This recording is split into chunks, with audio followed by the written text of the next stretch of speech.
Yo, coming to you live from World Championship in San Jose. Welcome to the Living Legends podcast.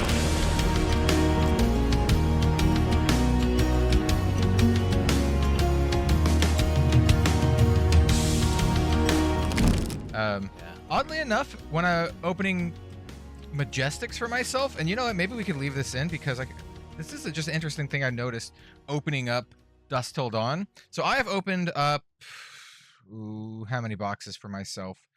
I don't know, like 10, 12 boxes for myself, something like that. And I've noticed there is like, people call it clumping or something like that. I keep pulling the same Majestics and then none of like some. So like, for example, you know, I have them in my hand here.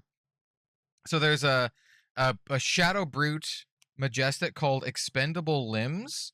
I have opened up 6 Expendable Limbs. Slithering Shadowpede, 0.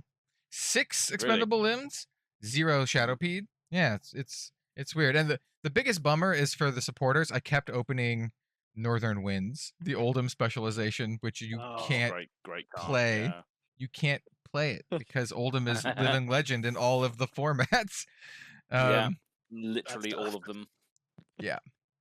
So anyway, I'm not sure if we're gonna keep that part in, but it's just interesting. Oh yeah, we can keep all of it in. Welcome back to Living Legends podcast. I'm your host for today. My name's Az from Goarin Gaming, and joined as always by my favourite folks in the game, Bill and Kel. How's it going? Going pretty good. Can't complain, really. Yeah, we've been chatting for about five or 6 minutes already, so we'll probably leave all this all sort of spiel in, because it's going to be quite a loose one today. I've made a few notes and a few stuff that we can speak about, but it's just going to be chatting among friends. But that's what we do anyway, most of the time. Mm-hmm. Yep. So that's basically it. But yeah, I've just been speaking about what we've been pulling from our cases, which we're a few weeks into it now. You probably might have seen Bill's binder. That sounded dirty. You might have seen Bill's binder. But we still haven't got all the cards that we desire yet. And as you were mentioning, Kel, quite a lot of duplicates being opened as well. Yeah, I mean, like, I can't complain because I have opened up 4 Light of Soul, which is actually insane. I've never opened up that many of a specific Fable, even across like hundreds and hundreds of boxes. Like, I've probably opened up close to 200 Welcome to Wraith boxes. Maybe less than that. It's like 150 or something. But like, I've opened up like maybe 2 or 3 hearts total, and I've opened up 4 Light of Souls, 1 for a supporter, and then 3 for myself. One of which is a cold foil one. And it's like, I know a good friend of our of the podcast, Jim from FAB TCG Cards, hasn't opened up a single one in like 70 cases. So it's like, wow. Really? Oh my god. Yeah. So it's like, I don't think it's because it's common. I think it's just because like I don't know. There's just Pullrates and it's just weird, man.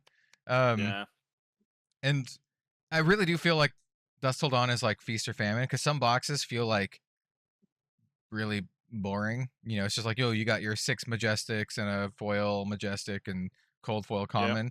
And then some boxes I literally opened up cold foil Light of Soul and cold foil Marvel Archangel of Rebirth, same box. Literally same box. Not even case. Same box. Mm-hmm. And it's just like, well, that was a good box. And then you open up another box, I'm like, oh, this feels awful. Because it's just so swingy. Yeah, I personally documented a stream of opening 3 boxes, and they were very average. And then the one I opened off stream, of course, was the one that had the cold foil Light of Soul in it. So it's just it is bizarre. I've had that experience as well, and like you say, duplicates as well. I was like, oh, okay, I've got a what is it? Expendables? No, War of something of War, Spirit of War. I was just like, open 2 of those. I'm like, oh, okay, and then I got another 2 of the Light Warrior card. And it's like in the same box, and it is very bizarre how that happens. But got a Light of Soul in the end, which was nice. But what about you, Bill? Have you been opening boxes? Yes.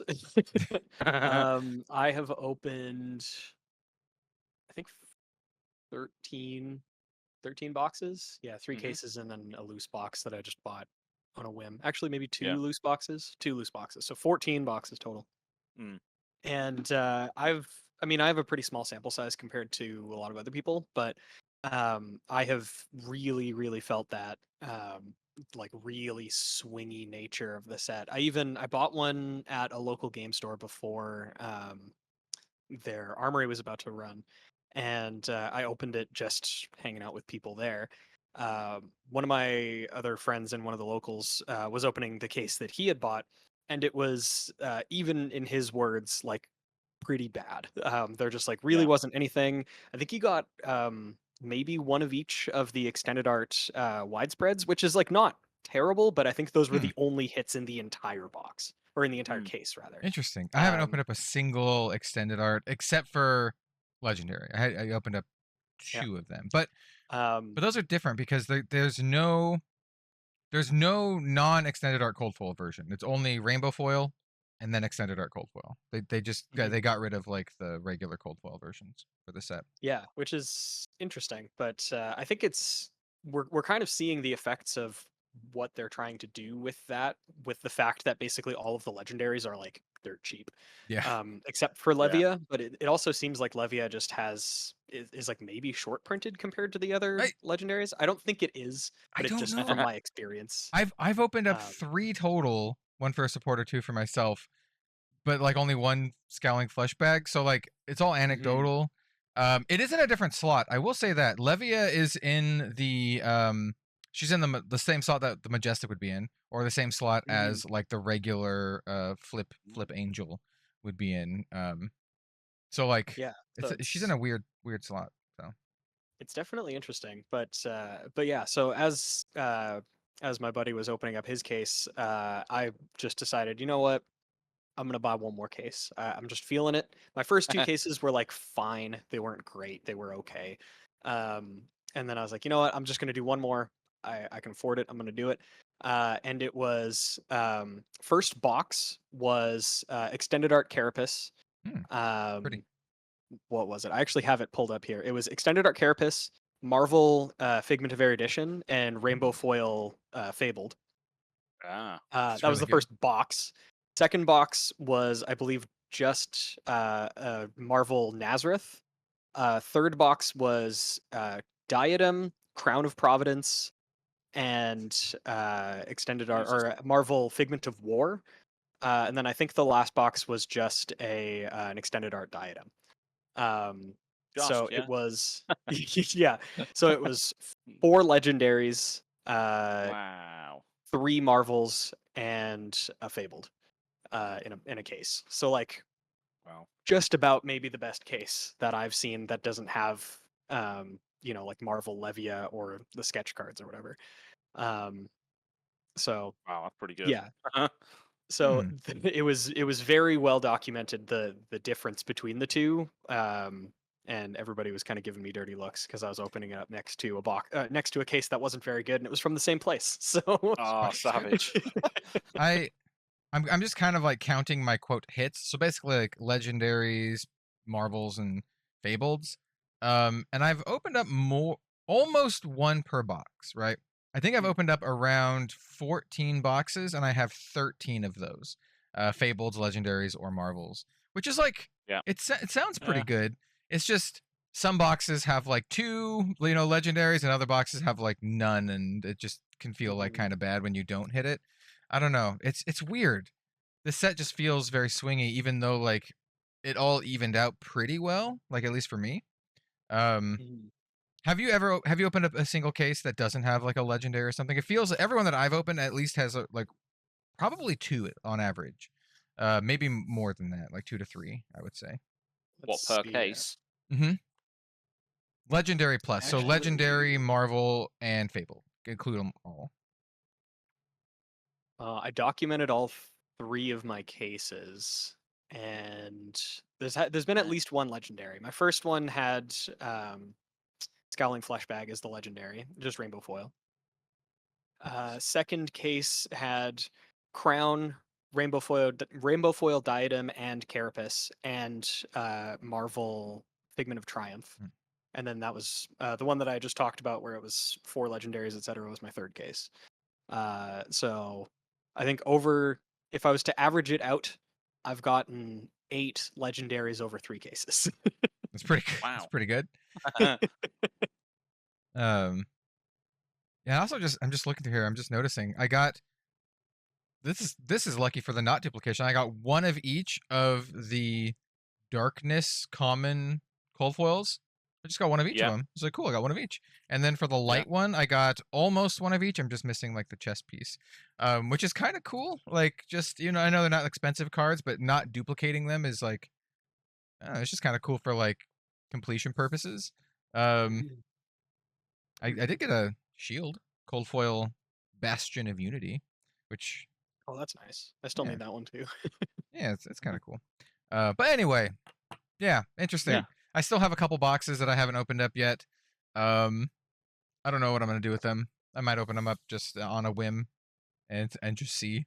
But Save them for a rainy day. Absolutely. Yeah. it's I maybe it's just because I really love Outsiders, but Outsiders just felt more fun to open for me. I don't know why. Oh yeah. I think it might just be because like there was actual like rares and commons that I really wanted in foil. So like when I would pull them, I'd be really stoked. Like when I'd pull like a foil Death Touch, I'd be like, oh hell yeah!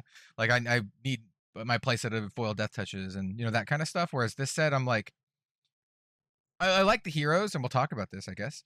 But Oh yeah. I'm not like super like all in on them, right? I don't want to make a full foil Bolton deck, right? I'm just like, I well, guess. just get the cards. Yeah. I mean, I guess this set probably feels like Outsiders does to some people though, because Outsiders to us was like, oh bloody hell, the lace with cards are just so sick in Ranger. We haven't had this support for ages. They give you a +3, which is what we always want, plus an on-hit plague. And in this set, it's probably the same thing for Prism, Levier, and Bolton fans to a certain degree. And I think Brian said this in an Arsenal Pass podcast where he said like they asked him, did Bolton get the Ranger treatment, and he said, yeah, pretty much, essentially the Ranger treatment. But I don't think that's the case with regards to power level. But that's just a Bolton thing, I think. But yeah, for those people that like those characters, I guess this is a similar thing to Outsiders, I guess, isn't it? It's yeah, I don't know. To them anyway. I feel Levier especially. I feel weird about it because like normally I open up like a ton of boxes, like 20 plus, but this set I've opened up maybe like I said I opened up like 14, and I'm just like not motivated to open up more. And it could just be because we're coming out of Outsiders, and I loved Outsiders so much, and then this is just kind of like so I don't know. It's a weird feeling because even other sets that I'm not like super like Uprising, for example. Like I bought and opened up a ton of Uprising, even though I'm not like a wizard main or ninja main or illusionist main or whatever. But I think it just could be like coming down from such a set like Outsiders that makes me feel this way. I don't know. It's an interesting thing. It could also be like I'm playing like 4 games right now, so I mean it could just be like a interest allocation thing as things move around. But yeah, exactly. I mean, you're just basically running out of memory. What happens is I push other things out of my brain. It's just like I retain all the card information, even all the random Magic cards from like 1994 that I memorized by just the artwork. That still stays. That stays in, aren't they? But all their shit just gets pushed out. Like whatever 10 video games I completed last year. There was one that I remembered what it was, but I was playing Remnant 2 earlier, and I love the art design of these crazy alien worlds. It feels super like or Eldritch style. Yeah. Yeah. It reminds me of like Planescape Torment, like Planescape and that kind. Oh, I love it. And then I was like, wait, didn't I play a game that was similar, that had a similar art style like last year and beat it? And it took me forever to remember what it was, even though I spent like 40 hours on the game. And it was Mortal Shell, which is a like indie Dark Souls kind of game that also has great art direction. But anyway, never heard of that. all the card games, it's pretty good. It's tough, but it's cool. Yeah, I retain all the cards, but all the other crap just gets pushed out. Yeah, I mean, I guess that's a pro and a con to this game. The fact it's class driven and character driven is that if they do this with well, obviously Brian said to us in the last podcast that obviously don't expect anything going forward for any set, which is also quite exciting. But yeah, that's the beauty of it. You know, there's some sets that you just don't really have to take notice of. If you're competitive and you want to, know what all the best cards are and stuff, then yeah, I guess you would, and what you're going to be facing and all this sort of thing. But if the set's just not for you, it's just not for you, is it? I guess you can just take it or leave it, which is a good thing to a certain degree. I think that's great for most people, to be honest, because they can pick. It's like great for like their wallet, right? So they can pick and choose which sets they buy into. I think one of the big downsides of Dusk Till Dawn, and it's something that it sounds like they're addressing in the future, is that you can't play it limited, right? So the set is literally just you buy singles, you crack packs. Those are your two options, right? You can't really play limited with it. Whereas like Outsiders, a lot of other sets you can, which is probably why I will, over the long term, this will be one of my least opened sets. And I think that's probably true for most supplemental sets, but I don't know. It's I don't know. It's weird. I still want to try to get a full playset of everything, but I might just go the singles route. Like whereas before I would just buy so many boxes that I would have all the cards anyway, and then I would sell my extras. I might just I opened up one sensor. Like I still want 2 more for my Uzuri deck, so it's like I'm just gonna go on FAB TCG cards, or no, Jim, don't give them to him, Jim. No, don't sell Kel the sensors. I want foil. I want foil ones. Give me 3 foil ones. I don't think they're like. I think they're kind of slept on right now, so they're probably cheap. So I'm just gonna snag some foil ones. Yeah, why not? Or I can buy them from the sponsor of our podcast, the Banish Zone, which you will have seen the intro. We'll see if you will have seen the Azz's skit on the intro. I'm not sure if they have singles up there quite yet, though. I think they're still working on it. Yeah, they're still working on it. So yeah, go and check them out when you can. You would have seen that on various episodes, but yeah, Dusk Till Dawn. It's still very fresh in our minds. Obviously, the heroes and stuff as well, which are being played and all that sort of thing. But apart from cracking packs, has anybody else been doing anything with regards to Flesh and Blood? Because I know I have this week. Apart from cracking packs and organising cards and stuff, has anybody been doing anything else? I know you probably not so much, Kel, because you've got a bloody casting gig to do. But what about you, Bill? Yeah. I also haven't really had a ton of time. This past weekend was my buddy's bachelor party, so we went and hung out at a cabin. And then I also right after thing to do, right? Yeah, how Canadian of you? Boy, love it. Gotta rip up to the cabin and have a good time there, pal. But yeah, no. So and then right after that, of course, the immediate thing to do after a cabin weekend is, say it with me, take a licensing exam. Which is something else that I had to do today. So fantastic.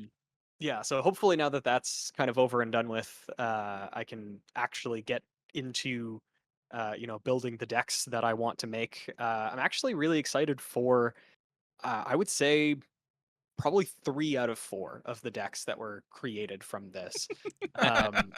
I am really, really interested in Prism. I want to put Prism together. I know that people are kind of saying that she's not great right now, which for me kind of doesn't matter. I just want to play the deck. It's more about that I like the deck and that I'm getting all the pretty stuff than it being the best possible deck.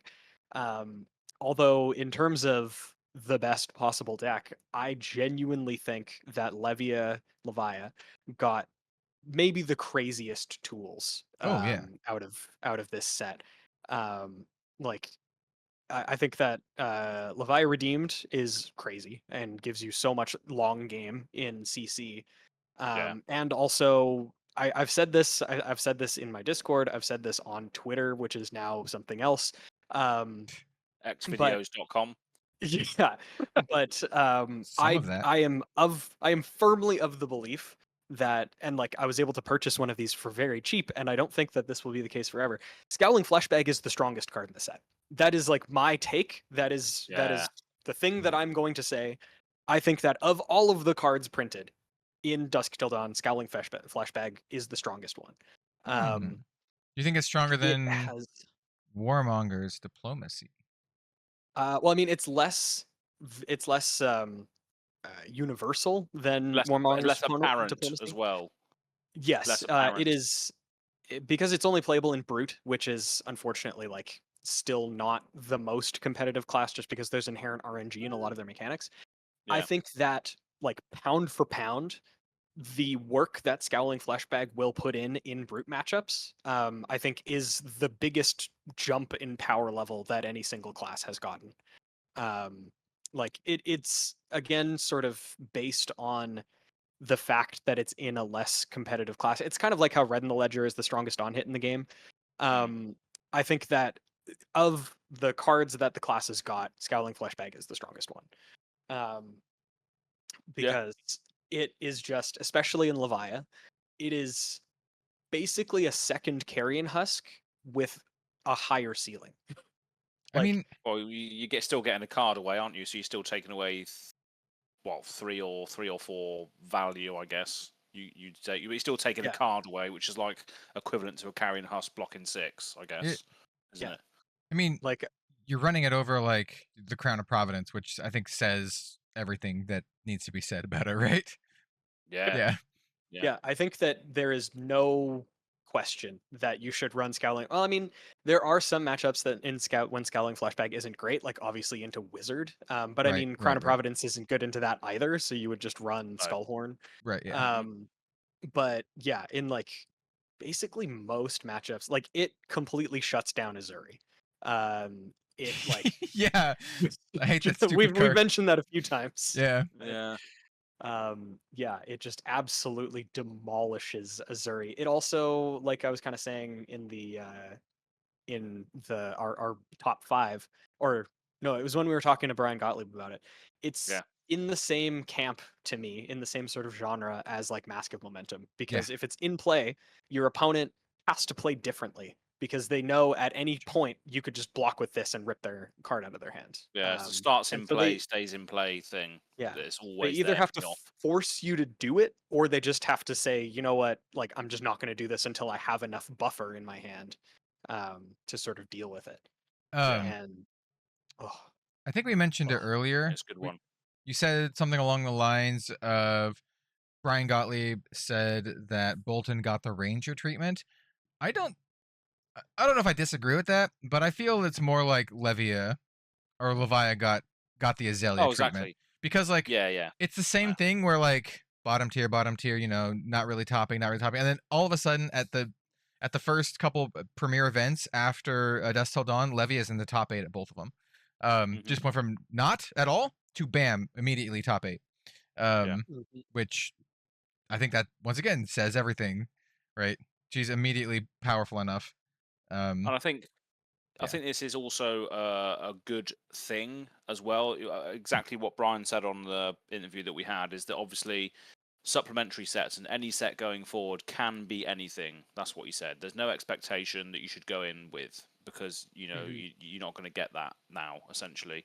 But the good thing about that is that they can decide based on who's close to LL points, or who needs to get a buff, or who needs to sort of evolve. They can say, right, they can design a set, you know, fairly far in advance, which can buff that hero in real time, which is, you know, I think is pretty good, because they're not limited to a certain schedule or a certain structure. They can just be like, right, okay, this hero needs a bit of support in the next set, we can do that. So I think that flexibility, I think we touched on the flexibility being a good thing, is great for people's heroes that might not be very good. They can maybe, you know, look forward to a buff sometime soon if that's the case, like we've seen with Levia, like we've seen with Azalea. We've always been hanging on to those heroes that have been bad for so long, and suddenly we got some.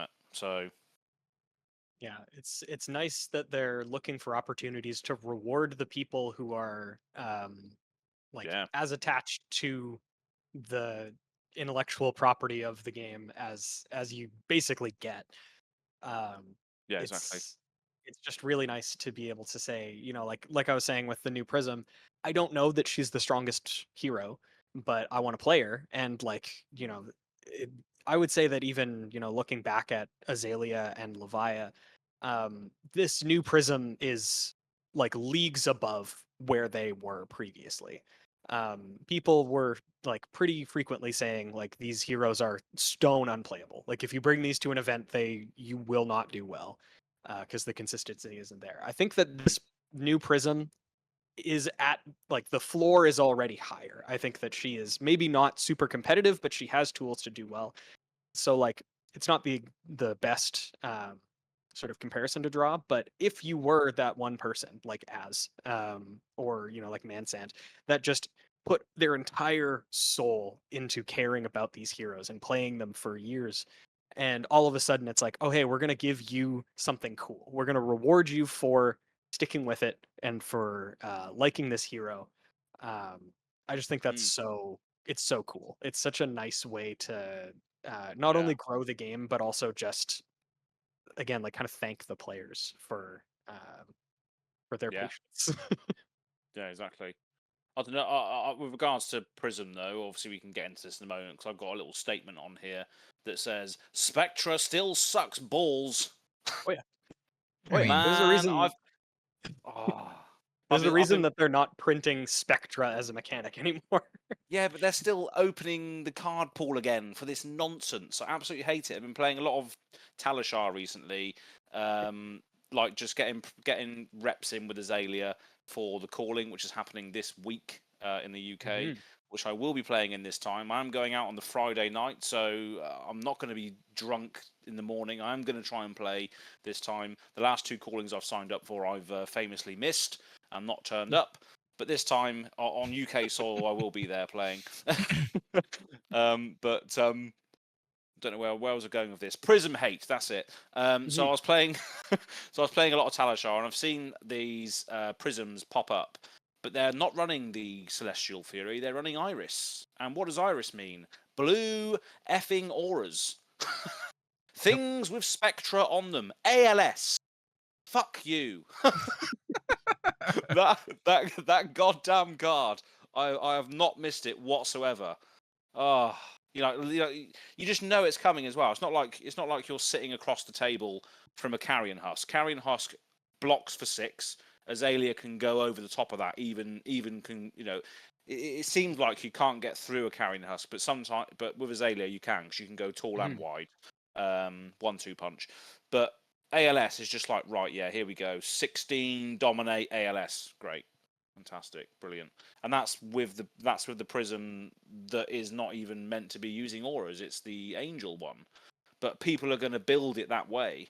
So I'm just very salty about Spectra in general. And Joshua Scott obviously was on our podcast, wasn't he? And he said that Spectra was not a good idea, and that they're not going to do anything else with it. Is that what he said? Do you remember what he said precisely? I don't think he said that they wouldn't do anything, because I don't think he has that. He wasn't positive authority about it, was he? But maybe it was more of a thing of like he'd be surprised if they did, kind of thing. Yeah. I know James White has gone on record kind of like talking about Spectra and in like interviews and stuff, but yeah, I mean, it's a very like not fun mechanic, right? I would say, just probably like from my own speculation, it is very likely that they're treating it the same way as for anybody who's familiar with Magic the Gathering. I know what you're gonna say. I know there's something called the Storm Scale. Yeah. And it basically has to do with how likely is it that we will reprint this specific mechanic or this specific type of card. And it's called the Storm Scale because, again, for anybody who knows Magic, there's a mechanic called Storm that was basically the guidepost for what not to print. It was a 10. Right. They have since reprinted it in some supplementary products and whatever, but I feel like for us it's probably the Spectra Scale. Yeah. Right. Yeah. Because like the Storm cards, the new Storm cards they made in like the Modern Horizon sets, none of them deal damage or like make creatures or anything. They're all like gain life or non-game ending things, right? Whereas like the good Storm cards, the one that barf out like a bunch of 1/1 goblins or just actually kill your opponent, those are the ones that are kind of busted. Wait, was Mind's Desire also Storm. Oh, that's a Mind's sweet one. Desire allowed you to cast whole the deck. top card of your deck for Yeah. free Yeah. with Storm. I That sounds good. love mine. Yeah. Hey, it's balanced because it's a 6-drop. Okay, it's balanced. Okay. It costs 6. Don't worry about it. Of course. Don't worry about it. It's no, fine. My mistake. My mistake. Sorry, sir. Just don't worry about it, and also just look away from the memory jar and all the other stuff. Just don't worry about it. It's fine. Anyway, moving on. Yeah, I mean, yeah, I just Spectra is just one of those things, isn't it? It's just like it just doesn't feel like. Doesn't really feel like flesh and blood, really, because you have to waste your entire turn on it unless you've got like a time snap potion to get action points, or you're a brute or something who can roll scabbies. But your turn just ends. It's just like, what is going on? And the fact that Prism can flash in something that just says "end your turn, please," it's just like giving Prism. I know they're not really going that route with Prism, but still opening up that card pool again is scary, I think. And I think Prism will appear at Birmingham at top tables, I think. So I have a question for you, for you playing against all the Prisms and stuff. The big thing that made Spectra and ALS very, very good was Luminaris, the original Luminaris, because you could play the ALS and then keep like a card, and then give all of your things go again and poke them for like a bunch with your little ones. Whereas now you don't have Luminaris, you have to pitch like blue pitch cards. Is it like as strong, or like what has your experience been so far? Because I do remember people being like, "Oh, Spectra was so good and killed people because of Luminaris." So I'd like to what's your experience on that so far? Yeah, well, it's the other thing that's hurting us is the angels, and again, this goes into allies. What allies are allies a good idea? I don't think they are, because it detracts from. I mean, if you have a certain amount of allies, then great. But as soon as you get more than that, some heroes just die to it too easily. I think it just detracts away too much. But then I guess with Ward, if you deal damage to them, they just blow up, and that you can't prevent that. So I guess that's a better way of going at it. I'm not sure whether you can attack the angels directly. I think you might be able to. Yeah. Oh no, they're allies. You can attack them directly. Yeah, but I mean they'll have 4 health, so it. Yeah. I mean, I think it depends also. Like, I think aggro decks, and obviously Lexi and stuff is still prevalent at the moment. We might see a rise of fire in that again, because they can attack both Dromai and Prism's allies at the same time. And even if Fi does 1 damage, Ward will still trigger. So I think Fi might come back quite a bit going forward, as well as other ninjas and like Katsu and that. I think they might come back, more decks that go wider with attacks. But yeah, I'm just speaking from Azalea perspective, and Azalea was never good into Prism anyway, because of the same reason why Guardian hates Prism as well, because you throw a crippling crush and then you just ALS'd. You've wasted it. Have you? So maybe it's just my hero choice, which is bad into it. If it's one of your bad matchups, have you tried the hack to reality just to help kill some of the auras they have? No, I haven't actually. For those who don't know, Hacked Reality is a new card from Dusk Till Dawn. It's a 1-drop. I'm just holding it right here, so I'll just read off what it does. It's a 1-drop. It's a yellow pitch card, blocks 2. Your next attack this turn gets +2, so it already kind of does a little bit of what Azalea wants to do. Nice little pump. Small pump, but not, And it says the next time you hit a hero this turn, destroy a non-token aura they own with cost less than or equal to the damage dealt this way. So this is a good way to pop the Spectra cards without having to attack them. So you can hit them with a big old dominant attack and then blow up one of their Spectra auras. It has to be a non-token one, but most of the big ones like haze, what's it called, like haze bending or whatever. Pierce reality.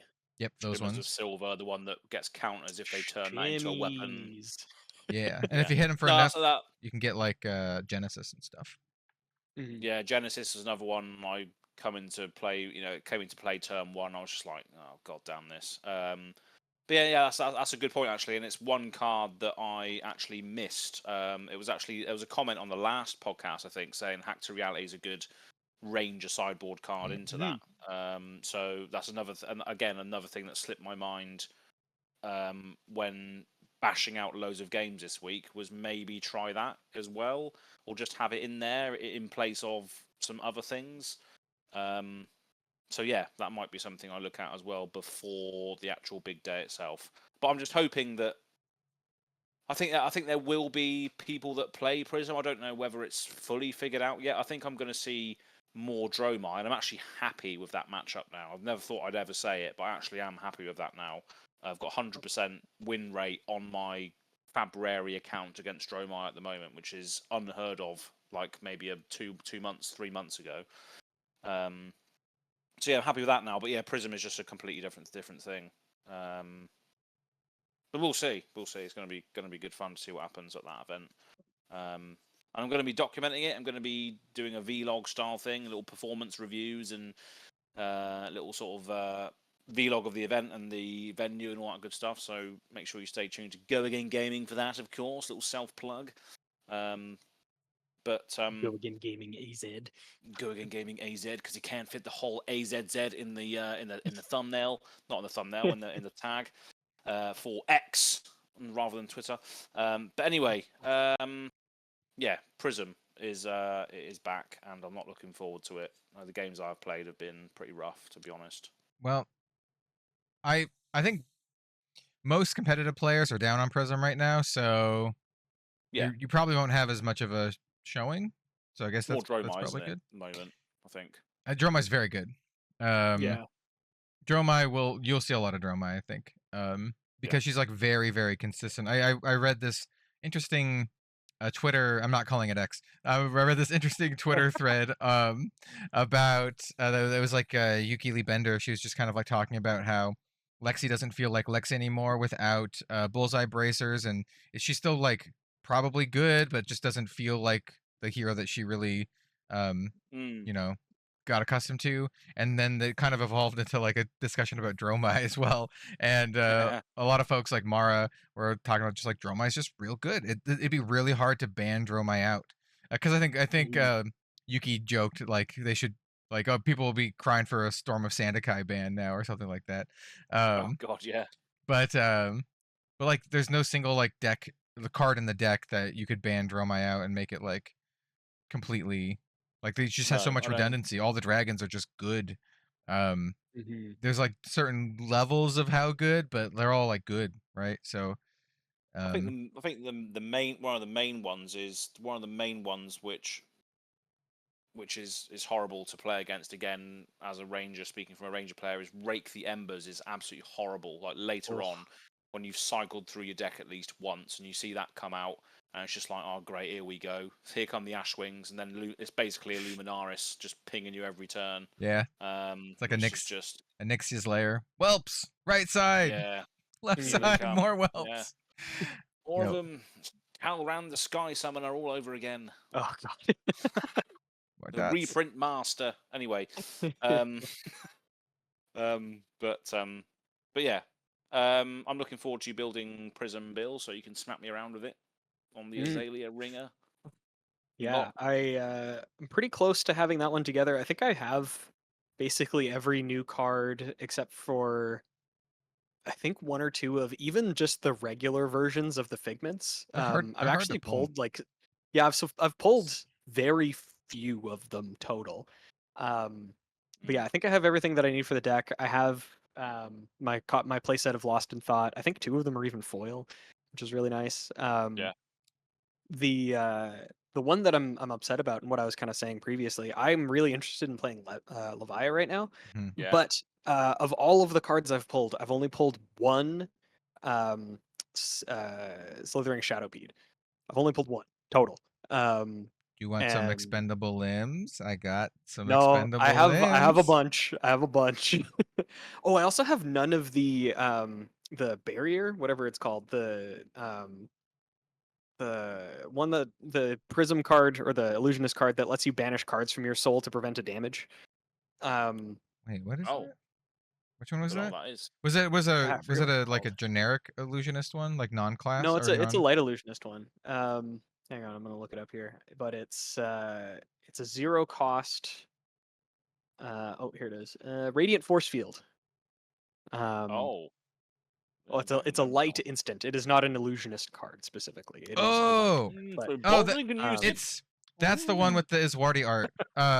yeah, I have pulled 2 and they are foil. I have not pulled any Ooh, normal ones. I don't know. It's, those are once nice again, and weird pull foil. rates. Yeah. Yeah, but yeah, I haven't pulled a single one. Period. I don't think I have either. Yeah, but Yeah. but yeah, I don't know. I'm interested in playing Levia. I think I'm a couple cards off. I don't have Levia redeemed specifically, but yeah, really, really excited to put both Prism and Levia together because I think that both of them are going to be interesting. I think one of them is going to be objectively stronger than the other one, and I'll leave that up as an exercise for the reader to determine which is which. That's how I tell. Dog. But yeah, so I'm Yeah. excited to put those together too. I'm just still missing a few of the cards. But should be getting those sooner rather than later, hopefully. I'm missing a lot of the cards. Like no slithering shadow peds. I'm with you, Bill. I'm pretty two sure. of those bad boys. Oh, squirmy and peaty. Oh, squirmy, yes. I'm with Bill. I'm pretty sure we share the exact same sentiments on which 3 of the 4 heroes that we want to build. And spoilers, it's not Bolton. All of them that aren't Bolton.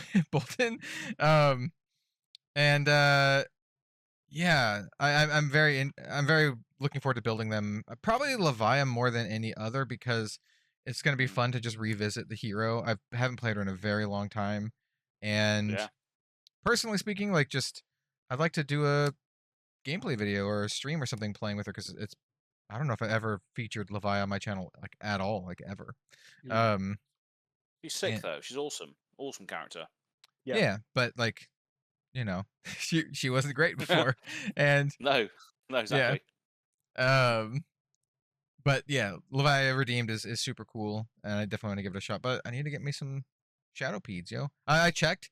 By the way, they're really cheap on like TCG Player, so they're like $3 or something. Yeah. Thankfully, they're not prohibitively expensive. They just, for one reason or another, just seem to not exist. At least to me personally. Pullrates, man. I do need to buy a Scowling Flesh bag though, which they're only like $35, something like that as well. Which again, I think is crazy. I think that it's got a lot of good times ahead of it. To its credit, there are other legendaries that are like almost half the price of the set. There are some legendaries that are like $15, like the diadem and the Bolton chess piece. Wrong. That by the way, does anyone need a Bolton chess piece? I got 3 of them. Does anybody need a soul bond resolve in the comments? I have 3 of these. Why couldn't I pull 3 of like something that's not that? Scowling Fleshback. You mean I haven't pulled any Crown of Provinces at all. I don't need them, but it would have been nice to have more, just so I don't have to keep swapping the same one out that I own. At least they've gone down in price if you do want to pick up a single now though, which is good. They're like $60 for the Crown of Poverty is what people are calling it. They're like $60 for that. Peasantry. Yes. $60 is like, it's getting there. It's getting to what I would, and I don't want to really get into finance stuff too much. I've had enough Living Legends finance for a while, but anyway, at $60, I don't want all legendaries to be like $15. I think it feels bad actually pulling a $15 legendary when they're so rare. If you're pulling like 1 legendary per box, that's different. But if it's like the pull rates as they are currently, it feels kind of bad pulling a legendary that's not worth anything. But at the same time, I don't want them to be $100 either. So I think there's a good middle ground somewhere in between there where you still feel good about pulling one and it feels great. You're like, oh, sweet, I pulled a good card. But also, like, if you want to buy the single, it's not going to, rake you over. A legendary should sort of pay for the price of the box almost if you pull one. Yeah, I think the only one that actually does that in this set is Levia Redeemed right now. All the legendaries are like, I think Scowling Fleshback might be the most expensive non cold foil think legendary. I think the last I checked, or it s- was like or is the either Iron Song versus or Soulbond Resolve. I think it was Iron Song versus actually, specifically. Oh, that's another Um, great card as well in the set. Iron Song it versus. is good, but I'm still just surprised that it's still winning out in the Rainbow Foil Legendary category. I know the Um, Empyrean Rapture was close to $40, which is yeah, but that one also has been plummeting. Kind of like because of what we've been mentioning yeah, that Prism. people aren't super high on Prism right now. Um, Yeah. which is maybe fair, but also at the same time, like that card is gorgeous. Oh, It's dude. beautiful. I'm just looking at these for the people who are watching. I love it so much. It's beautiful. Definitely one of my chase cards of the Oh, set. I'm so glad that I opened up one. So, yeah, the extended art is like beyond gorgeous. I It's so nice. one other thing too, just kind of talking about this. Has anyone noticed that the cold foiling feels shinier? I Better. guess. Yeah, Yep. like It is. You look at the figments specifically, like Figment of Rebirth, which is the absolutely gorgeous Eric Klug art. It's ooh, like I have that. it's like flat, like shine, and it actually I really like it. I think it looks really really good. Yeah. I do Um, have that. Eric Klug was actually selling his originals for these, which is cool. I Yeah, saw that. here you go. Here's the. Oh yeah. Look how clean Yeah, that like is. Like a It's like mirror, a isn't it? metal sheen. Yeah. yeah, I actually really like it. I think it does a lot of the arts that they specifically went for Yeah. this set. It does them a lot of justice. It makes them look. Yeah. I don't even know how to explain it, but yeah, like look at that. It's beautiful. For anybody who's not It's watching this, just like It's just try pure. to I'm either blinded by the lights here. yeah, it's try to see one try to pull one in person. I hope everybody who's listening to this pulls themselves a Marvel man. in You some know what? capacity. I hope so Do too. you know what would also be sick? The Marvels are If the big pulls, like $100.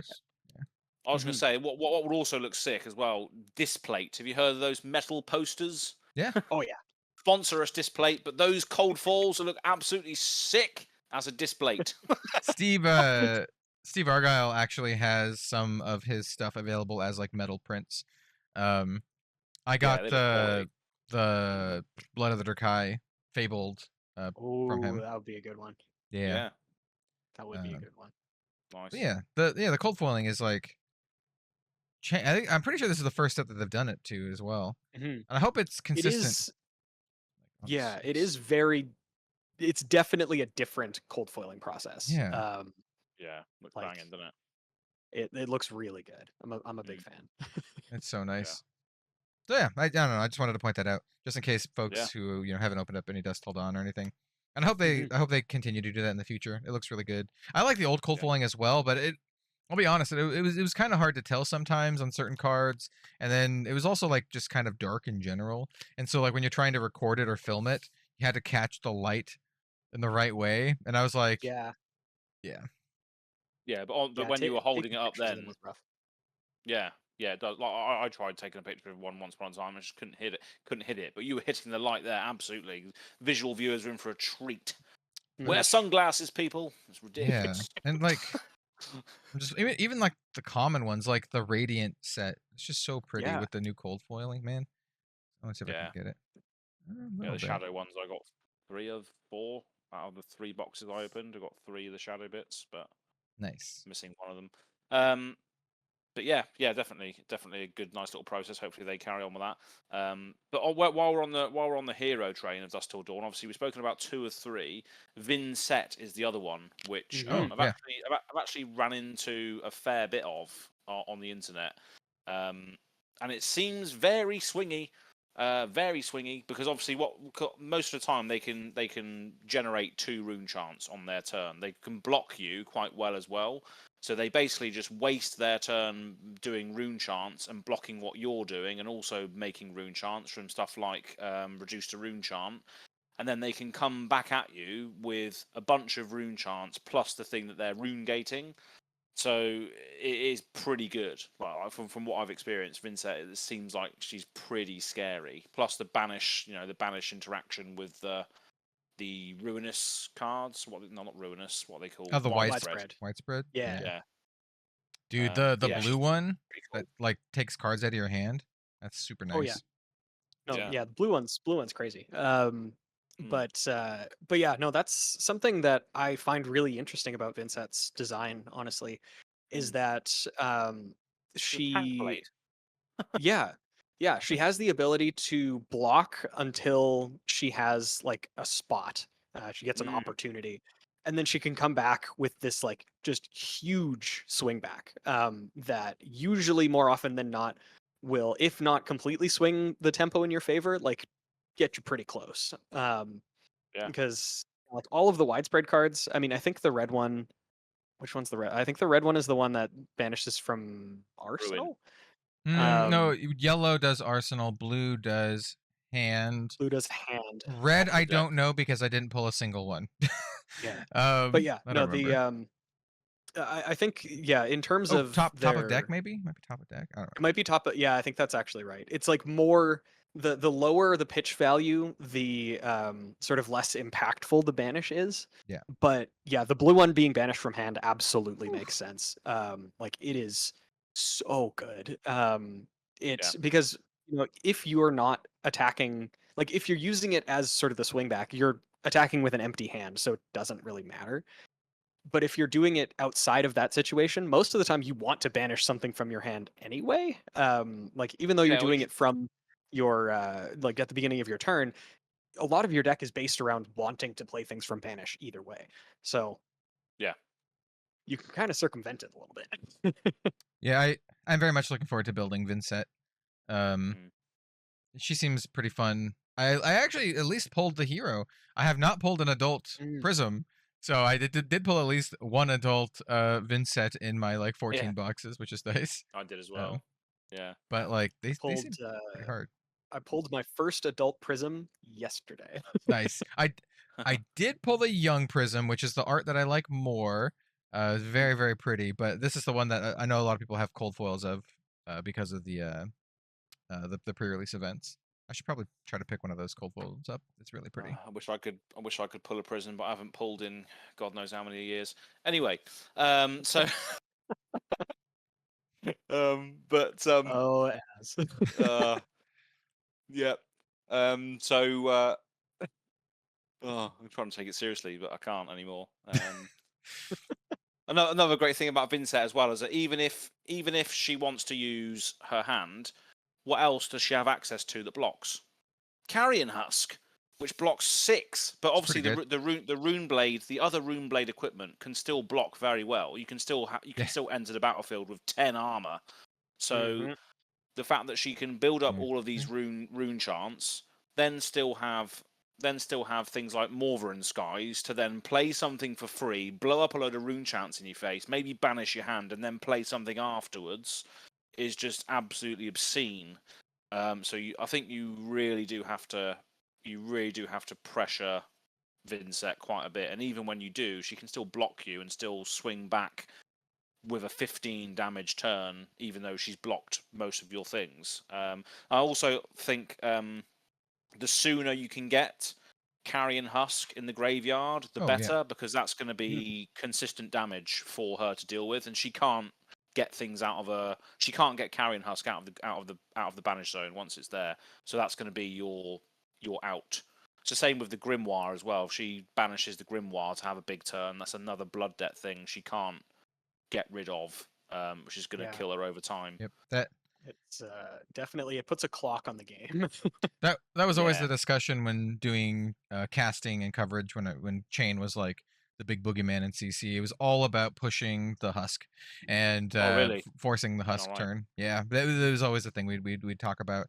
And you want to try to obviously get him to force the Husk as soon as possible. And then we have attacks that we would call like huskable attacks. Like, is this a huskable attack, right? Because you also want to get the most value out of your Husk too. Like as the Shadow Runeblade player, you want to actually get full value out of your Husk. Personally, as an assassin player these days, I can't wait to shred that stupid Husk and make it block for 2. Like get wrecked. That's a good idea. I'll be like, Um, best turn is like coming with like an isolate, and they're just like, oh, just single block with my husk, and I'll be safe. And I'll be like, shred, get wrecked. get wrecked. Yeah, Yeah, that is a nice card to have against that, isn't it? yeah. Just target defending card gets -3 or -4. Is it the red one? Or Red is it does -3? -4. Yeah. Oh That's sweet. God, yeah, Yeah. yeah, that's nice. But yeah, I my experience against Vincent as an Azalea player has been pretty good. I think I've lost 1 out of 5 games against Vincent because Azalea's pressure is just extremely high. So, and there are a lot of. That's the great thing with Azalea now is obviously you can either choose to go fairly wide with E-strikes, Rabbles, and Bolton shots, or you can go 14 dominate, and that is a huskable attack. I'm going to use that phrase now. That is a huskable attack. Any Azalea dominate is a huskable attack, which puts you in a good position to get that that husk early, which is what won me the game last time. And the Grimoire as well when they went a bit wider, because the Grimoire makes an eloquence, doesn't it? Is that right? Yep. Yeah, so they can do things like read the runes and stuff, and still have a turn. It's like a Mage Master boots on field, isn't it? That you don't have to. Well, no, you do have to pay for it. It's similar to a Mage Master. Where was I going with this? I can't remember. But yeah, huskable attack, very good stuff.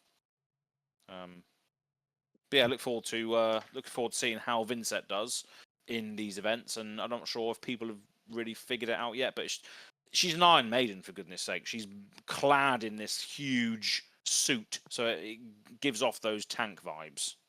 Yeah. Yeah, I really do think, we mentioned earlier, I really do think Levia is like the breakout star of Dusk Till Dawn, right? She actually got the Azalea treatment. Same kind of thing. Gotcha. I'm just waiting for the other two, and I'm not talking about Bolton, the other two to kind of like find their decks. Because their card pools are really strong. Like, I don't think there's any arguing that like the Light Illusionist and the Shadow Runeblade card pools are just very, very powerful. Bolton, hey, like, I don't know, man. He's trying his best, but what is he trying to do here? It's like, yeah, like just having one less card to deal with, like it's just the charge mechanic, right? Like, I think Bolton, if the charge mechanic was somehow different, and if you didn't have to do it from your hand or something, it could be better. But like, it's just so rough. Like, hand resources is such a big deal in Flesh and Blood, and like any hero that has like that takes away, that is just like, it's like Datadol, right? Like, Bolton is kind of like Datadol in a lot of ways. Yeah, I don't know. Yeah, it's not tough. A I mean, you want to hear most of the time. No, exactly. But I mean, any Bolton aficionados out there that are listening to this, let us know in the comments below as to how you're building Bolton. Remain from Arvafidia, if you're listening to this, I know you're an absolute Bolton stan. I want to see you playing some Bolton and what your thoughts are. Bolton got some stuff, right? Like, Bolton's definitely like get some stuff better than he used to be, but like, is it enough to be consistent? Is it enough to like make up that card advantage deficit? And I think there's a reason why we're seeing Levia in the top 8 and not Bolton in the top 8s, right? Not Bolton, yeah. Yeah. But maybe again, it's just one of those things that might need time. Who knows?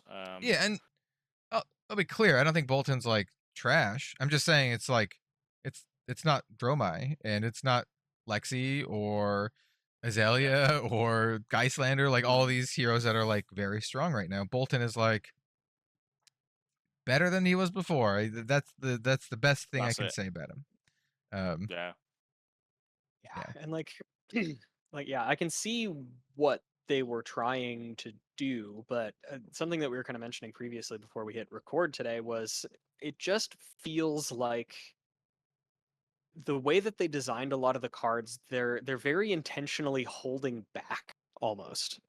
Like it feels like potentially, as they were testing, they had a previous iteration of the cards that were way better, and they ended up being that much better. Like, honestly, I think that for the bannerets, the fact that those themselves don't charge means that they're infinitely worse. Yeah. If each of them charged on their own, just when you attack with this, you may charge your hero's soul. I think that then they're pretty good because you want to Yeah. play those to get the effect when you charge. But not having that means that if you're playing these cards, you're playing like the one that gives you a resource, which I think is a really good one. You're playing the one that gives you a courage token, you're giving the eloquence or whatever.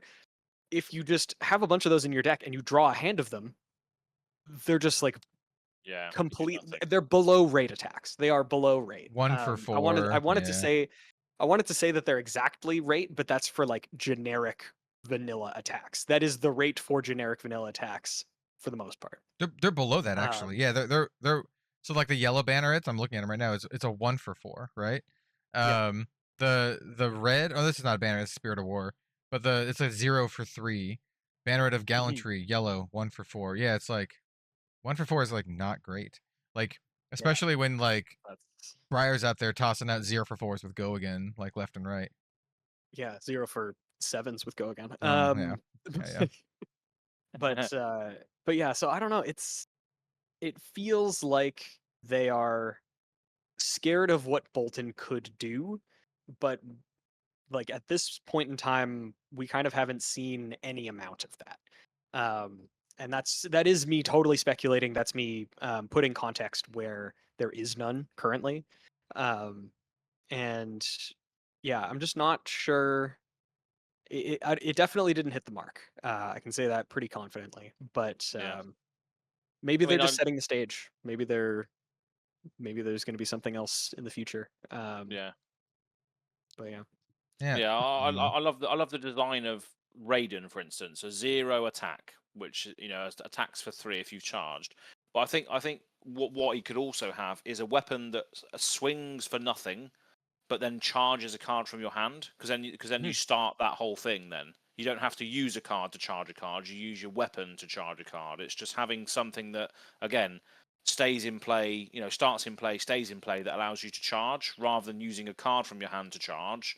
You've got a weapon that then says for once per turn action, attack for 0, go again, charge a card from your hand. If you've charged, the weapon gets +2 or whatever.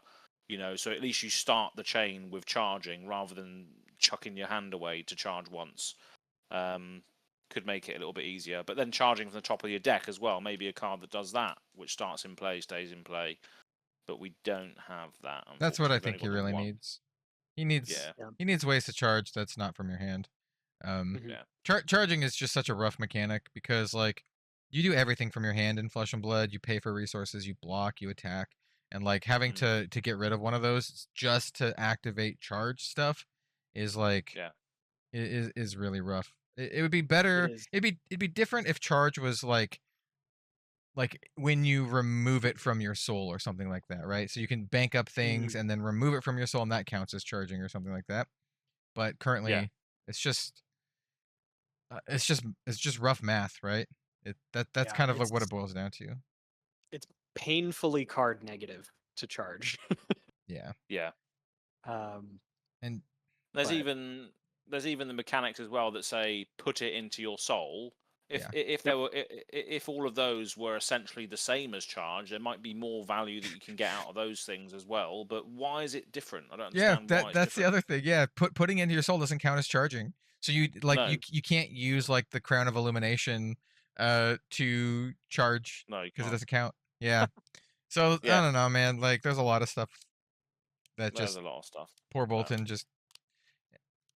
I don't want to say he's the new Levia because he's always been there with Levia, but Levia has at least crawled out of the doldrums, and she's kind of a banger now.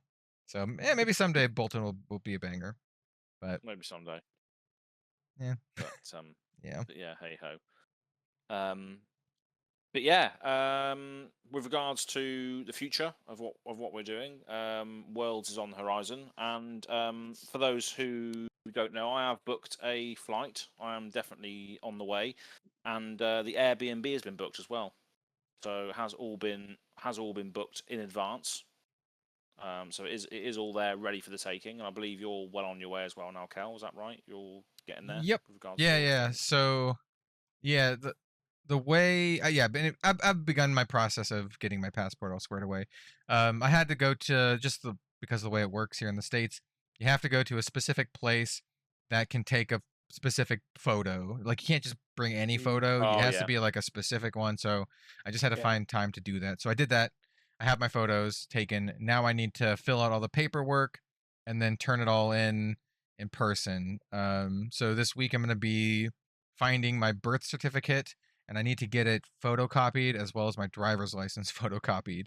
And I need to bring Oh the physical versions and then the photocopied versions along with the form. So hopefully, yeah. plan is to get that done all squared away this coming Monday, and I'm gonna pay for the express, and it should be good. Should be good. Um, Yes. takes a couple months to get that done usually. Um, well, a few months, like you know, 3 to 4 months, but we're a few months out, so should be good. Yeah. Yeah. So I can't wait for that. It's going to be good fun. Oh, is it And ever?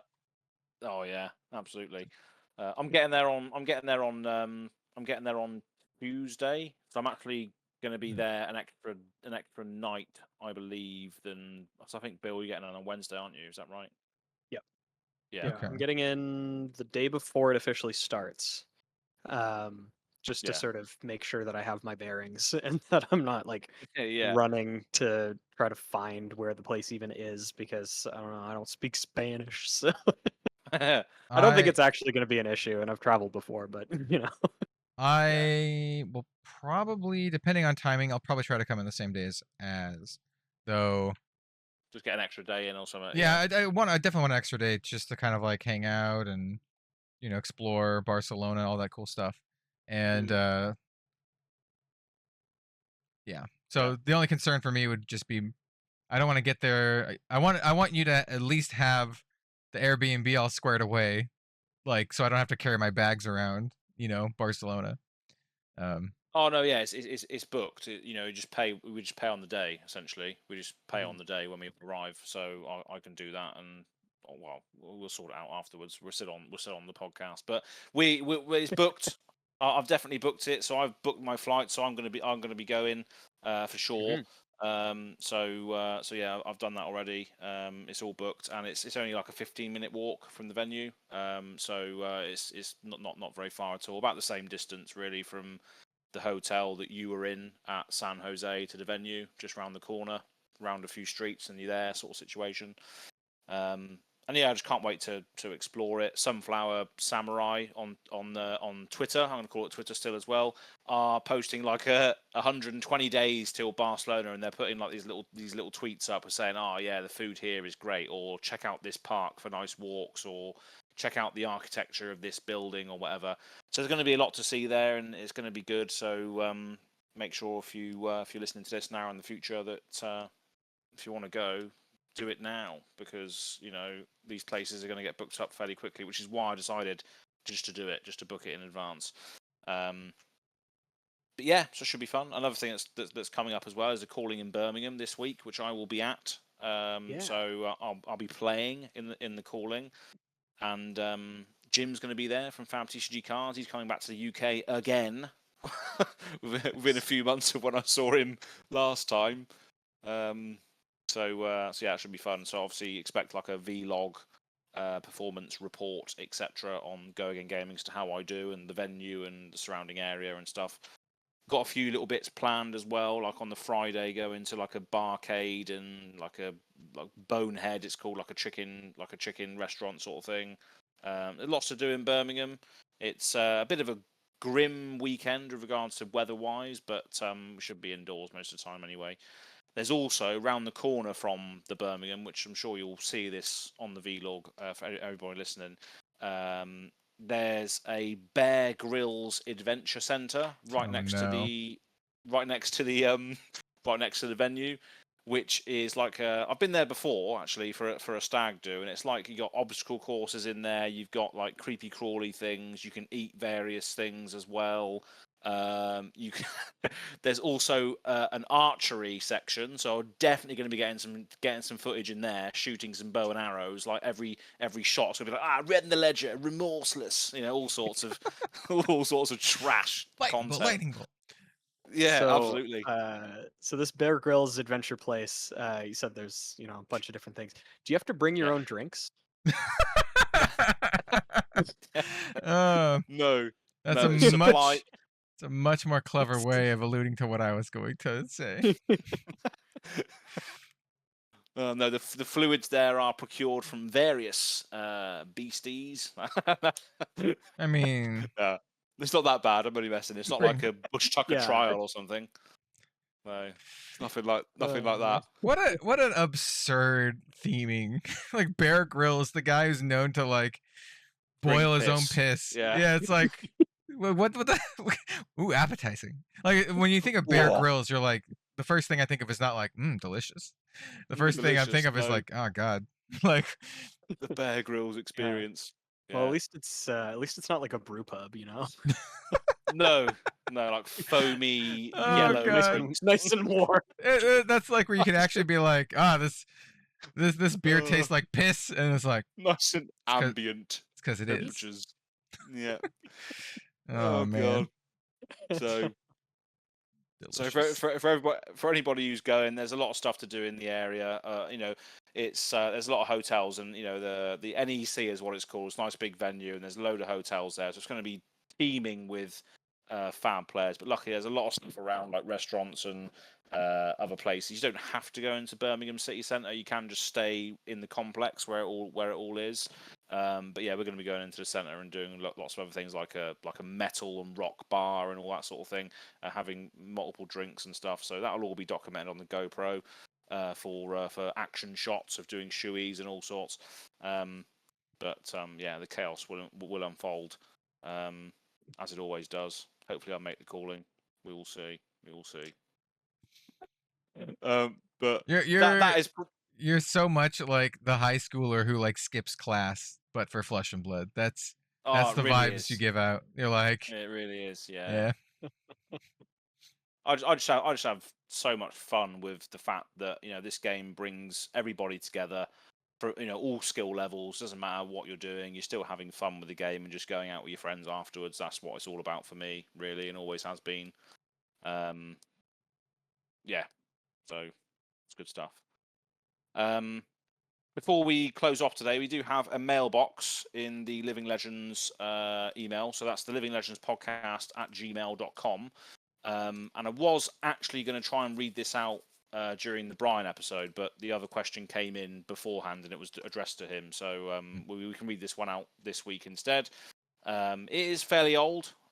So came in on the 2nd of July. So that was a few weeks ago. So this is Ethan G saying, "Hello, Legenders.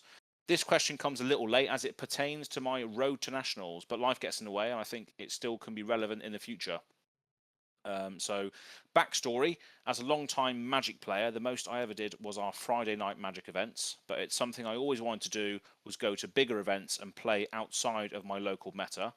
With Flesh and Blood, I decided to take that dive and let nothing hold me back. So our FAB squad loaded up in the car, drove an hour to the venue, and got our butts whooped.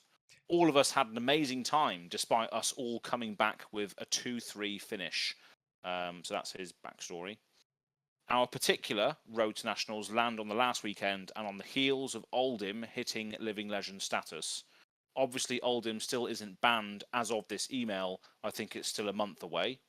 My question is, why would you take Oldhim to your Road to Nationals, knowing he'd be banned by the time you get to Vegas? So Vegas is obviously another event. Or any character that's already crossed that line. Why would you not take your next hero that isn't on the chopping block? It just felt dumb to me to win an invite with Oldhim and you're not going to be able to use him in Vegas. Is there a better way that LSS can go forward with this current model of banning heroes? Side note, I was able to avoid the wide swath of Oldhim players that day. So thankful, because I absolutely could not stand that matchup. You and me both, Ethan. Yeah. Thanks for all that you do. All of your previews have all been dope. So Sweet. obviously he'd seen all our preview videos. So thank you very much, Ethan, at Copium Soup from Arkansas. Don't know where that is. Arkansas? Arkansas. It's Arkansas. Ar- Yeah. I thought you said arson sauce, and I was like, "What's that?" Arson sauce. Oh, get a little malt on there. Yummy. A little bit of butt soup. Yeah. Anyway, Let me bust out a bottle of arson sauce. arson sauce. Arson sauce. Okay. Arson sauce. Well, Anyway. So I think people have a couple of reasons why they would run a hero that is going to hit Living Legend. One is like you already have the deck and you know the deck, and then you want to make sure that you win so that you can secure that invite to nationals, which is kind of the point of the RTNs. Yeah. You mentioned Vegas. Vegas is the U.S. nationals. So like, oh yeah, of course. So that's why you would do that. You wouldn't buy into it, but if you already had it, you might as well run it, right? And that's just your way to secure it. If you've already secured your slot, your invite, go crazy. Play with the next thing you want to run. Yeah. So those are the reasons. You already have it, and or that you think you're gonna win with it, so you can secure that invite. That's I would say it's very much basically exactly the same, except with one additional sort of asterisk. addendum. There were a lot of people playing Briar in the most recent Road to Nats because they wanted to push her over the line. Yeah. Very specifically. So there were people, I saw people do this. I saw people talking about it. I saw people locally do it. Play Briar in an attempt to win so that they didn't have to play against Briar anymore. You have, Yeah, you have to be good with Briar, though. You actually have to win to do it. It's true. It's true. Yeah. Yeah. But yeah, there were people that were doing that to the best of their ability to try to get her, past that point. Yeah. So there is sort of that also. I don't know that that's necessarily the most popular or most prevalent angle to take with it, but yeah, I think likely basically exactly what Kel said. I mean, especially when people know that it's on the horizon, they still want to play their deck. So like if it's a deck that you've put a bunch of time, effort, whatever into, it's kind of like a send off as well. Yeah, to yeah, be for like, sure. I'm gonna play him here. I'm gonna do well. He's going to get me in the door, and then I can, and then he's like passing off the torch to somebody else. Essentially, like that's a very poetic sort of way of looking at it. But yeah, I don't know. And there are still quite a few people who have qualms with how the Living Legend system works. And I do, in some ways, agree. I actually, at its base, I really like the Living Legend system as a way of sort of keeping the game fresh in like a pretty natural way. They obviously do still have banned and restricted announcements, but banned and suspended, I suppose, specifically. But yeah, I think the only thing that, and I think they've already done some amount of adjustment with this, that could be changed is just the frequency in which heroes accumulate points and therefore get Living Legended. They did push it back recently, and I think that's sort of the thing that they have to look out for is just as the game scales up, points will be accumulated quicker. And that might be because they're really strong. It might be because it's like Starvo, or it might just be because one deck is, a few percentage points better than the rest, and it's topping a bunch of points, but it only has that one set amount of points, that 1,000 or 500, depending on your format. So it's something that actually does need to scale with how the game is growing. It is not like it's not a fluid sort of guidepost. It is very set in stone, and it doesn't grow as the game does. So that is, I think, my main concern with it. Outside of that, I love the idea. I love the sort of mechanic of it. But yeah, it's just something that kind of constantly needs to be kept an eye on. Basically. I have a question for you guys. Mhm. So currently the way Living Legend works is only the hero that tops the event gets Living Legend points. If you get second place, you don't get anything, or at least the hero doesn't get any Living Legend points. Do you think we should keep this system, or do you think heroes in the top 8, top 4 should also get Living Legend points, maybe reduced, right? But depending on their position.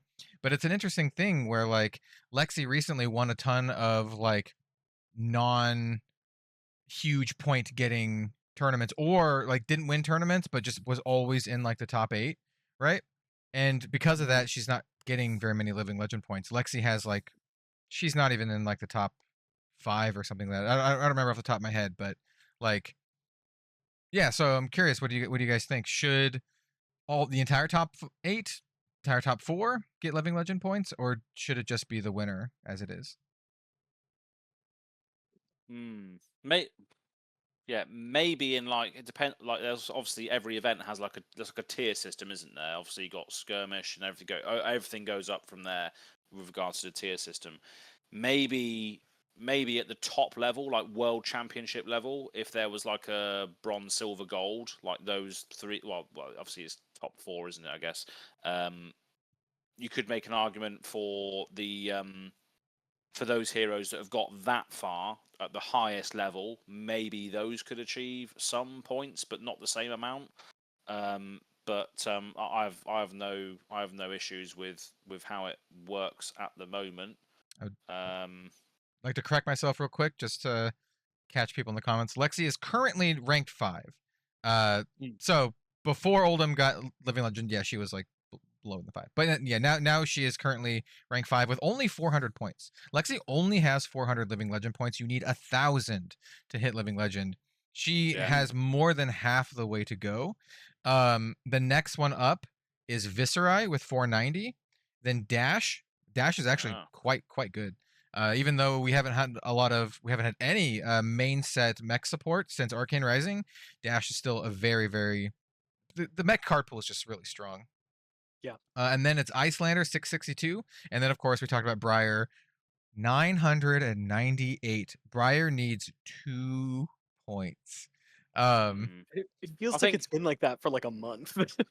Yeah. I think Briar's in a good place though, potentially to living legend. For sure. Very soon. Yeah. Because another thing at the moment, which is all the rage, is obviously Warmonger's diplomacy, right? Yeah.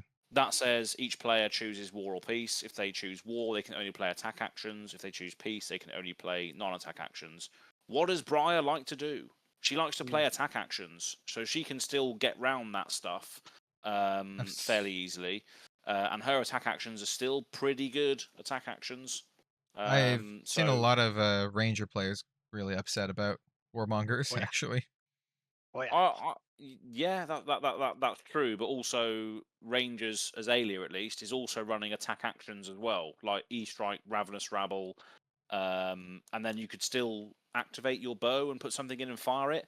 So it's not actually too bad for Azalea at least. It might be more harder for Lexi, but then Lexi and Azalea can still use rain razors and stuff. I was saying it's actually not that bad for Lexi at all, because you don't really other than 3 of a kind turns, you don't really do a lot of non-attacks into attacks. It's mostly just like bolt shot, you know, kind of thing. And you can give those go again with Voltaire anyway, so you're not that bothered really, because you can still activate your weapon. Yep.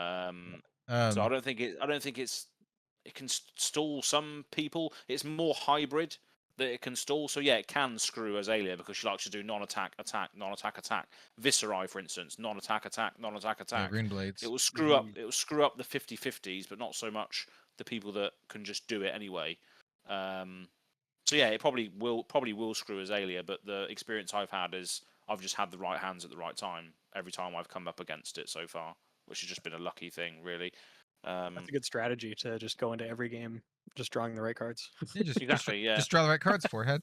It's easy. That's how I'm going to win the Birmingham Calling, drawing the right cards. Yeah, beautiful. Get the right matchups, draw the right cards. So before we cap it off, I'm staring at the Living Legends leaderboard, and I'd like to pose you, gentlemen, a couple questions that I think are just a quiz, I guess, just to see.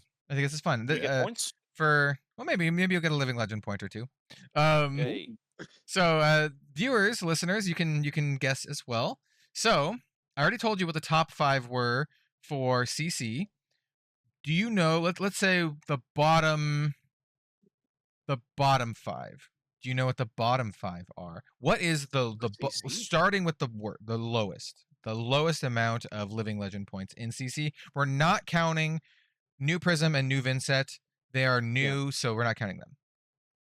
It would be Bolton. Okay. I'll I'll tell you if you're right afterwards. Riptide. Okay. Riptide's Actually, definitely on the low. Riptide. Okay. I'm just blanking on heroes. It's actually I would. pretty interesting. Reinar?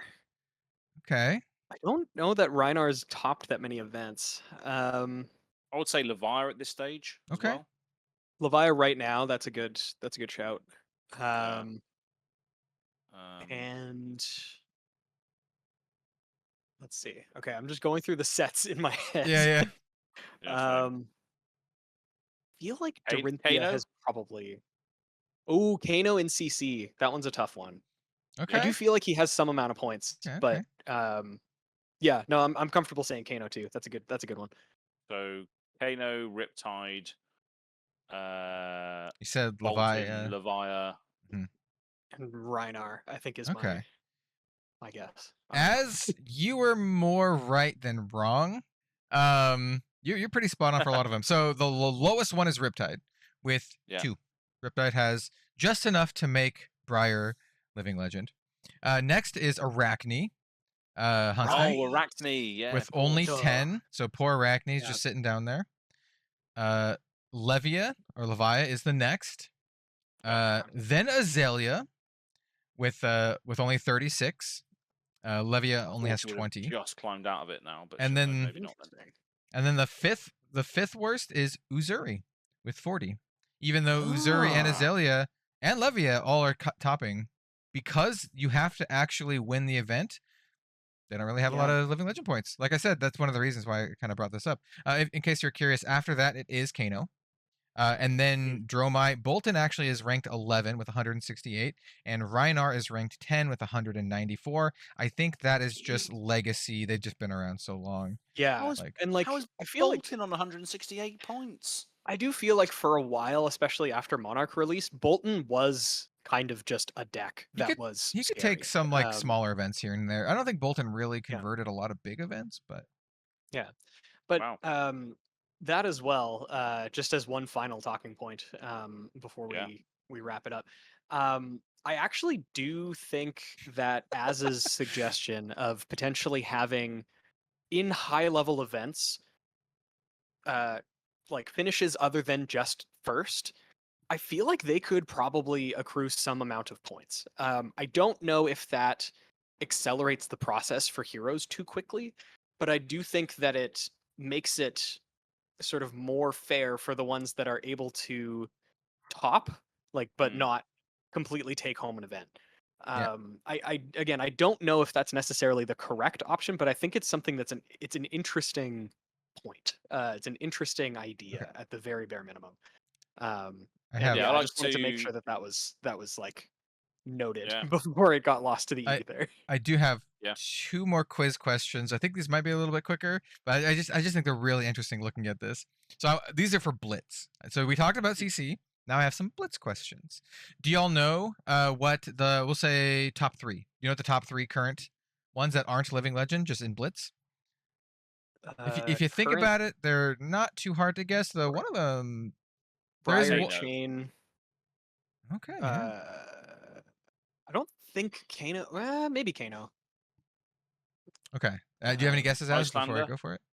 Oh no, Icelander's banned. Yeah, Icelander's gone. So Viserai, Oldhim, and Icelander are all gone already. Right, definitely Kano's up there then, 100%. Yeah. So Kano's number 1 with 300 with 337. Number 2 is you guys are forgetting the classic Ira. Oh god. I knew that she was. I didn't think that she was in the top 3. I thought she was still hovering around like 5 or so. But, Ira 320. Then Kasai. Oh yeah, cool. 280. Yeah, so it's Kano, Ira, Kasai. Chain and Briar are pretty not like super low, but they're 5 and 6 respectively. Dorinthia is also number 4. So Warrior is actually quite good in Blitz, turns out. Well, you can kill someone. You can kill someone on a good turn, like just out of nowhere with Warrior, can't you? Yeah, they block. Yeah. Here's the final question, and I think this is the funniest one. There are, other than New Prism and New Vincent, or Vincent's obviously new, there are 3 in Blitz that have 0 living legend points. This is not even true for CC. Even Riptide has 2 in CC. For Blitz, there are 3 heroes with 0 living legend points. What are they? I know for a fact that Datadol has at least 1 point. So it does. is not Datadol. Datadol has 2 points. Datadol has 2 points. Yes. Fiona has 2 as well, I think. Who has 2? Yeah, Shiana when Stubbies was a thing. She Shiana was able also to has pop it 2. in. Yep. Yeah. Riptide. Venus, what you need. Oh yeah. That's one. One of them. There you go. One down. Riptide has 10, by the way. He has 10 points. Riptide is 10. Riptide has more than Azalea. and Crazy. and Volda, actually. I do want to say Cav Dane as well, but I'm Yep. You're on No, that. for That's, merchant. is correct. that's 2. Of There's course. one more. So you got Can you we got have a clue? you can't have a clue. Maybe you should do this every week, Kel. Come up with weird questions. For I love to answer quizzes. them. I just love quizzes in general. It's like fun quizzes. Okay, so It can't be Benji, right? this will no Benji's got Benji's good. Not Come a on. Benji is good. where's Benji on this list? He's not a oh well he's pretty low actually. He's 18. He's only got 11. Oh jeez. Yeah, he has 1 more than Dorinthia Quicksilver Prodigy. the classic battles of Dorinthia.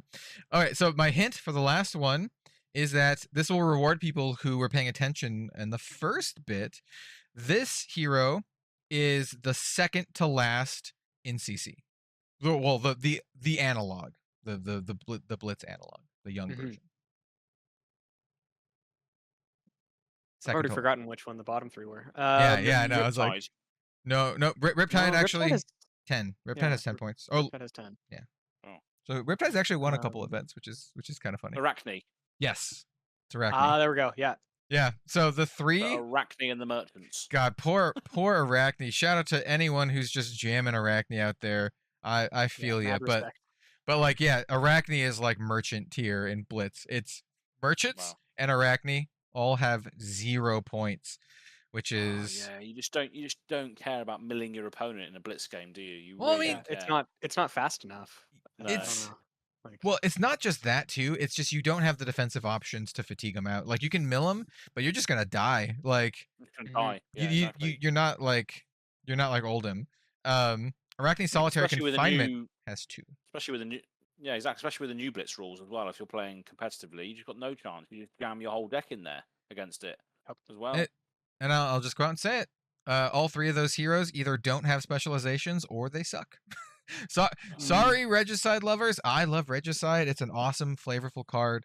But let's get real. Like, Yeah. it's not great. yeah. Yeah. Well, If it didn't also kill you, I think it would be playable. But the fact that it kills you is not makes it not If you great. could just jam it into every matchup and just attack with it and be like, you should block this probably. Yeah. probably block this. Yeah. So yeah, there's a little Wow. quiz corner. Kel's There we quiz go. corner. There you go. Woo. Hell's Quiz Corner, new segment on Living Legends podcast. I do have I do have That's fun. I like that. I do have some ideas for other fun quizzes that you guys might know, but I don't know. It's just like random like flesh and blood trivia that Do it, yeah. If you can think of it every week, then bring it to the table. You know, obviously, we got the mailbox now. We got ooh, the Kells quiz. I will say mailbox, Asbed mailbox. If you have a fun piece of trivia to ask us, you could also put that in the email. I'm just saying that'd be fun.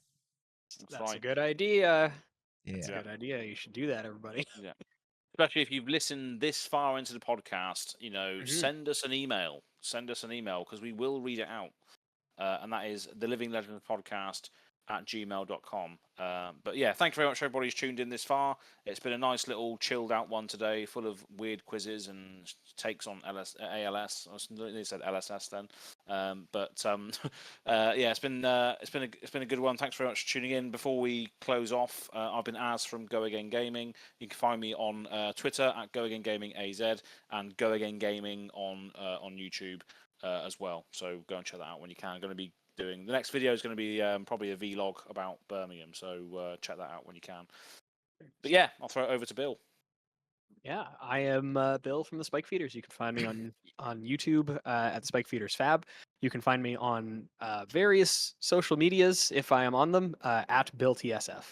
And yeah, this was a fun discussion. I'll toss it over to last but not least our lovely channel host. Hello. Yeah, absolutely. I'm Kel, also known as Red Zone Rogue. You can find me at Red Zone Rogue everywhere. I mostly Flesh and Blood, but honestly, I've been really, really enjoying card games this last month. It's just a great time to be into TCGs. All the ones that I'm playing are just so good. So yeah, if you want to hear me talk about other card games, follow me on places too. I've been really, really enjoying Shadowverse Evolve. It is fantastic. And I need to put some Flesh and Blood, well, update my current Flesh and Blood decks and put some new ones together so we can get some stuff out there. I'd like to do some gameplay stuff. Anyway, that's me. Absolutely. Oh yeah. But yeah, thanks very much for tuning in, and we'll see you still all over again next time on the Living Legends podcast. Cheers, folks. Bye. Bye-bye. Bye-bye. Fantastic. Bye-bye. Oh, I'm leaving that in.